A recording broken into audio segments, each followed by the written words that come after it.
Alright, welcome back everybody to episode number 45 of our Madden 25 Connected Franchise Owner Mode Fantasy Draft blah blah blah series. The series with too long of a name. I am Tuxedo T-shirt and I want to wish you a happy Friday. We are coming off our big divisional playoff round win over the Jacksonville Jaguars by a score of 28-7. We pick things up today to progress our players. Now, last practice and upkeep video on Wednesday of this week, we upgraded all of our wonderful offensive linemen. And today, we are going to, or maybe, what? Maybe we didn't? Really? I could have sworn that we did. It looks like only, what? Oh, what? Oh, you know what? Some of these numbers, I think, are just huge because, wait a minute, what? Like Aaron Rodgers, we didn't leave him with 20. Maybe it's just because, oh, you know why? Some of these numbers are huge because players got their end-of-year bonus. Some of them got milestone numbers. So Bruce Campbell and Michael Lewis both got upgrades for being, or big chunks of points for being Pro Bowlers. I think that's it anyways, but we'll go with our defensive line today. If anybody has, like burning huge amounts of points that they're burning to spend, we could maybe look at doing that too. We're gonna start off with Thaddeus Gibson, upgrade his power and finesse moves each twice, so they'll both get to the 85 mark. We are so lucky that Thaddeus Gibson has come in the last few weeks and played so tremendously well in wake of Rob Ninkovich. I don't know what we would be doing right now without him. He has been the pass rusher. Well, Rob Ninkovich was the pass rusher that we hoped so desperately Bruce Irvin would have been, and once Rob Ninkovich was hurt, I thought, well, we're done. The pass rush is gone, but the truth is Thaddeus Gibson has come in and done so well. So we give him some block shedding ability, some tackling ability, some awareness, a little bit of pursuit, all that, and that's good. By the way, speaking of, we have a couple players who are looking to upgrade their development. Kind of our youngest players. If we go by age here, real quick, we're saving up for Bostic. Bostic, what is his current development rating? I don't think it's very good because honestly he's developed quite. Oh, it's normal. Okay, it's not awful, I guess. We already upgraded Sharknado's ability. He's at quick now, I believe. Drake Kirkpatrick, we've also upgraded. He's at normal now. It was slow. Now he's normal. Ryan Williams. I'm not sure what his is. Let's actually check that out. Ryan Williams, there's always been other stuff to keep up with. While we're here, let's upgrade his carrying ability real quick because that's what is always of concern when giving him the ball. It's normal. So we won't look at upgrading anyone else today, I don't think. Maybe we look at Aaron Rodgers just, on the off chance that maybe, is there's going to be one throw that deeply impacts the rest of the season. We'll upgrade his and his throwing on the run ability can get a little bit of love. It'll be we can get up to 94. Let's do that.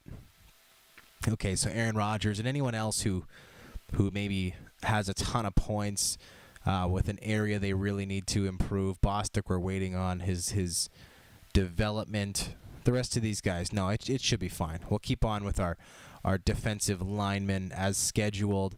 So Rob Ninkovich, the injured player who's been out with a broken collarbone, could potentially come back to play in the Super Bowl if we make it there. So if we win this week, there is a chance that we see Rob Ninkovich again in a Buffalo Bill uniform this season.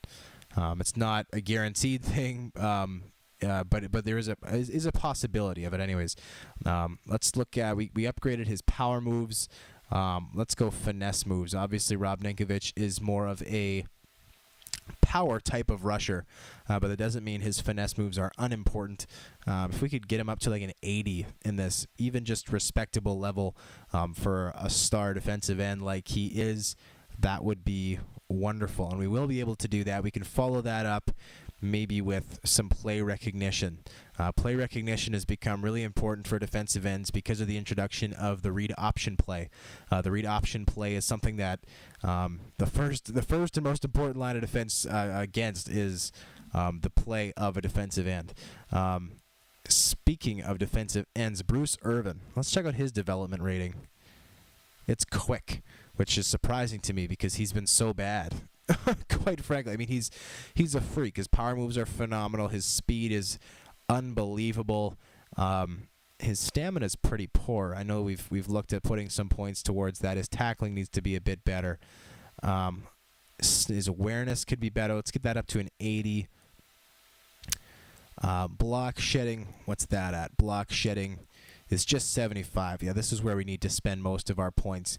Bruce Irvin has been a very disappointing player for us this season. He was brought in to be a franchise defensive end, a pass rusher who other quarterbacks would fear to play above any other. And the reality is he's been very lucky that other players have stepped up to fill that role, as I just stated with regards to Rob Nankovich and Thaddeus Gibson. Now his block shedding just improved by 10 points, so hopefully that improves some of his ability to get off his blocks and get on the quarterback. But he has been disappointing, especially for a player with a 92 overall ability now. Pretty rough go of it. Here we have Irvin's backup, Jason Hunter. Jason Hunter, I don't think has got into a game yet this year. His strength, my goodness, his strength is that bad. My goodness, not the strongest player. I understand. Let's just do that. Let's give his strength one upgrade. Get it into the 70s. Any defensive lineman whose strength isn't already there, that's a pretty serious question mark. But here, the next upgrade is very important. Defensive tackle Vince Wilfork is out for the remainder of the season. We can generally what we've been looking at upgrading with him is his stamina, because he is getting up there in years a little bit, and he's hopefully going to be a really big part of our defense for the next many years. Let's do that. Let's go hit power as well. Why not? Just one, and we'll save the rest of his points. Stamina is something that will hopefully impact his longevity as a player. That's where we're going to go with that. Casey Hampton, meanwhile, we've been looking at his stamina for a long time now because he already is up there in age. His tackling could be a bit better. What's his stamina? Especially now that he's playing so many minutes a game. He's previous to the injury to Vince Wilfork, I think Casey Hampton was probably only playing maybe 2/3 of the snaps that Wilfork was, and now the reality is he's playing a lot more. His block shedding ability, let's go. So we got him 2 points for stamina. It's still poor, but it's not awful. And so hopefully that'll increase the effectiveness with which he can play for the rest of this season, the 2 games hopefully that we have left. Ishmaeli Kitchen, his awareness, we're going to leave that because, and his stamina is way worse. Block shedding is actually pretty good. Power move's not bad. Tackling's pretty good. So maybe stamina is where we go with Ishmaeli Kitchen, given that he is playing so many snaps for us now. This is a guy who would, through the season, only play on the goal line formation. But now, of course, that Vince Wilfork is hurt, Kitchen and Oakham, the other 2 defensive tackles, are rotating in and playing beside Hampton. Also, when Hampton gets too pooped, Kitchen comes in to fill that gap. And so I'm content really to spend all of Kitchen's points on stamina, even if it's just for the benefit of the next couple of weeks that we hopefully are going to be playing. So his stamina, we can get up to 77, so an increase of just of almost 10 points. Hopefully that proves to be worth it for the next couple of games. And then Frank Oakham, our last player. We've got just over 10,000 points to spend on his upgrades and his block shedding ability. Let's get that up to maybe a 72. I'm not sure where his tackling sits or where his power moves sit. Let's take a gander. His tackling is 82. Let's maybe get that up to an 84. And then his power moves are at an 85. That's not bad. Let's give him an upgrade, get it to an 86, and that'll be fine. So Frank Oakham, a little more powerful, a little bit of a better tackler than he was just a moment ago. Bruce Campbell, one thing I want to check out with him, Bruce Campbell is so young. He's almost at the point where we can upgrade his development. His development, I don't know if it's worth it to spend a point on a development upgrade for a player who's already 25 years old. Maybe it is, maybe it's not, I don't know. But we'll look at doing that anyways. Next episode, that's practice and upkeep. Now I don't know. Maybe we can throw the normal season-long schedule out the window if we do play 2 more games. Prior to the Super Bowl, maybe it'd be worth it to go through everybody and just spend all that time spending all the points, getting all the upgrades. Because especially in a game as big as the Super Bowl, you want every advantage you could possibly have. And boom, look at that. So just this past week, first of all, the perfect season helps, but then also that home playoff win made us $12 million. So we're now up to the 18th value franchise in the NFL, funds of $88.1 million. I would love to see what this, because our concession merchandise tickets are so great for this year. Popularity has soared. Team success obviously very high. Our staff rating has been low all season because Doug Maroney and his staff does not have a lot of respect throughout the league. Obviously, that will be impacted by Maroney winning Coach of the Year this year. Then Stadium has been dragging us down because, let's face it, Ralph Wilson Stadium is a dump. But next year, of course, we are opening a brand new stadium. So once we aren't being dragged down by those 2 areas, 2 of the 7 areas where you're judged, it'll be amazing to see where this team can go in terms of overall value and success and whatnot. Anyways, we're going to go on to practice right now. And this could be our last practice of the year, folks. I guess every practice from this point on could be the last one of the year. Let's go hold the lead. It's the start of the 4th quarter, and you're leading by a field goal. Obviously, if you succeed, 2,000. If you lose, 1,000. Over the course of the year, we've been thinning out, so to speak, thinning out the different practice scenarios that we are willing to try. Down by 2, I believe, is one that has been blacklisted. And goal line stand, I think, is the other one that has been blacklisted. Or maybe it's goal line comeback. It's not goal line stand. Yeah, that's correct. Goal line stand is good. Goal line comeback is bad. So we've blacklisted a couple of them. But I like this one. This one should be fine. We are up by 3 at this point. The opposing team is at as right at midfield, the 50-yard line, and it is 2nd and 10. Neither team. Well, actually, I have no timeouts.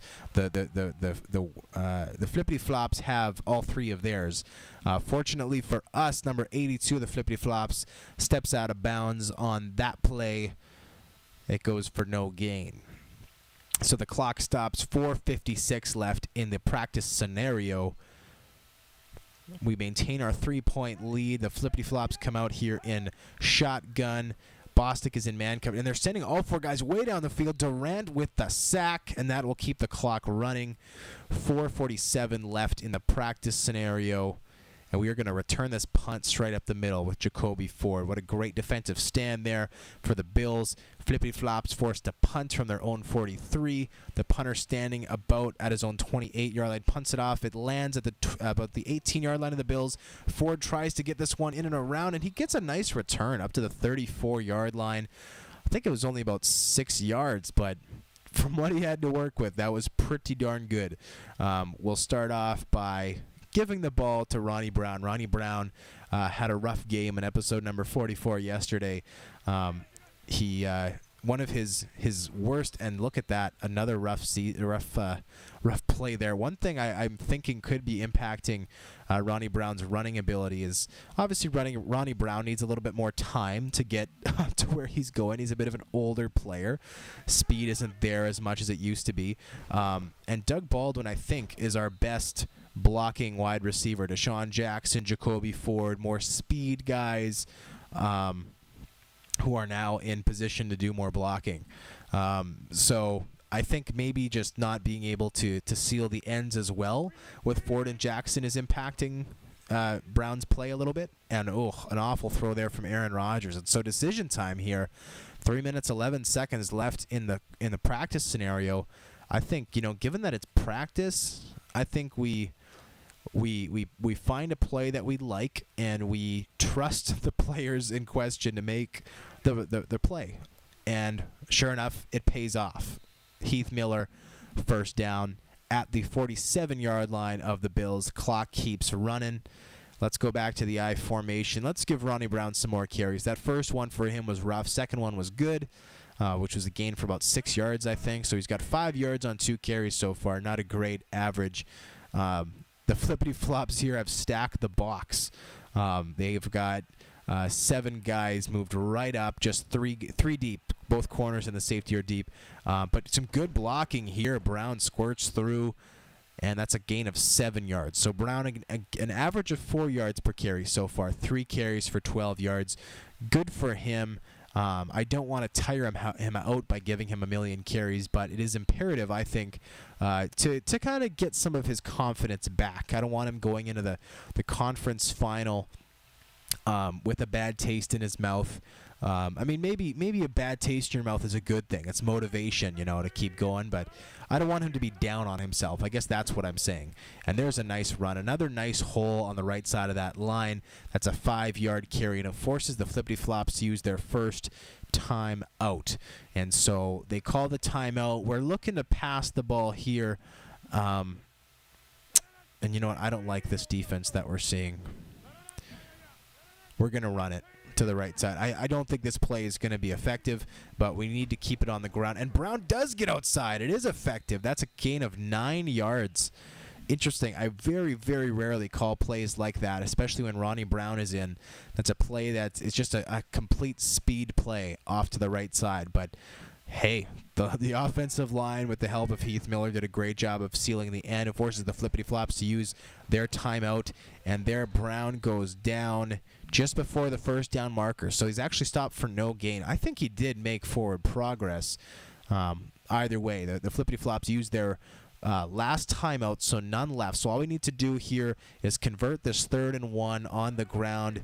And sure enough, Ronnie Brown, and he fumbles the ball. Ronnie Brown fumbles it. The defensive end picks it up. It lands right in his hands at his own 29-yard line. And so Ronnie Brown, who was, I think, maybe I hesitate to say this because there are so many players who had great seasons for us. Vontae Davis had a wonderful year. Vince Wilfork, Rob Ninkovich on the defensive side of the ball. On the offensive side, Aaron Rodgers had a great season. Michael Roos, Ben Grubbs had great seasons. So I hesitate to. And the tight end for the flippity flops makes the catch and then fumbles himself. And there's a clipping penalty. What? Oh, so there was a fumble, but then a clip. This is weird. This is becoming a chaotic practice session. Anyways, just to finish my prior thought, what I was going to say is I hesitate to think about, which player had the best or worst season, quote unquote. But of all the players on our team, Ronnie Brown had one of the best individual seasons. But he's been terrible so far these playoffs. Just moving sluggishly, putting the ball on the ground. That's his first fumble in any game or practice scenario so far this year. Anyways, on with the practice session. 2nd and 12 coming up. The flippity flops had an effective first play that was called back because of a clipping penalty. Dominic Rodgers-Cromartie, what a diving play there. That deserves a thumbnail as far as I'm concerned. I will brag by saying that was a user play. He's not able to bring the ball in, but look at that. He comes off his other man from nowhere and just swats that puppy away. I love it. And right there, that's our thumbnail. a thing of beauty, and it's there we go. Thumbnail done. 3rd and 12 coming up. Our defense has been absolutely rock solid so far. The flippity flops have actually lost yardage. They've netted, I think, a loss of 9 yards at this point. The quarterback stands in, finally delivers the pass. Dominic Rodgers-Cromartie knocks it down again. Should have had the pick, but he knocks it down. 1:24 left in the practice scenario, and the flippity flops have no choice but to go for it. They are in their deep in their own end, 27-yard line to be exact. And there's only 1:24 left, though. 4th and 12, you got to go for it. So Bostic is going to line way back, give a huge cushion to the tight end. The tight end's attacking straight down the field. There's a sack, a big hit, and a sack from Bruce Irvin. Maybe, hey, Bruce Irvin, maybe some of that block shedding ability, huh? Coming through, huh? Anyways, we're going to give Ronnie Brown one last carry, one last chance to redeem himself from the previous sloppy play. And sure enough, he does good things with it. He has room to work with. He gets up the hole, and that sets up 1st and goal from the 9-yard line. We're just going to take a knee, I think, as recommended by Madden. And then on the last play of the practice scenario, why not? We'll give Greg the leg a chance to keep his leg warm for the postseason and kick a field goal to send us off to the conference final on Serial Monday, next episode of our Madden 25 Connected Franchise Owner Mode YouTube series. All right, so Aaron Rodgers will just wait. We'll just wait for the clock to run down here. Once the play clock hits 1 right there, he takes a knee, and so the game clock now less than the play clock. That means that we can bring out Greg the leg to do what he does best, which is kick field goals. After all, he is Greg the leg. And oopsies, we're not kicking a field goal. I screwed that one up. I selected fake field goal, and I would go for it and run it, but well, should I do it? Sure, why not? No, let's not. That was silly. Let's not. I don't want to risk throwing an interception return for touchdown, especially when the practice session's already in the book. So the great defense of the Buffalo Bills, who played so well against Jacksonville in the division final, who are continuing to play well in this practice scenario, make the win easy to come by there. 2 sacks from 2 different players. Wonderful to see. We'll see you folks on Serial Monday for the conference championship game. The 17-0 Buffalo Bills stay at home. They will face either Houston or Tennessee, one of the 2 teams, and we will see you then. All right, guys, I'm Tuxedo T-shirt. Thank you so much for joining me, and I'm out.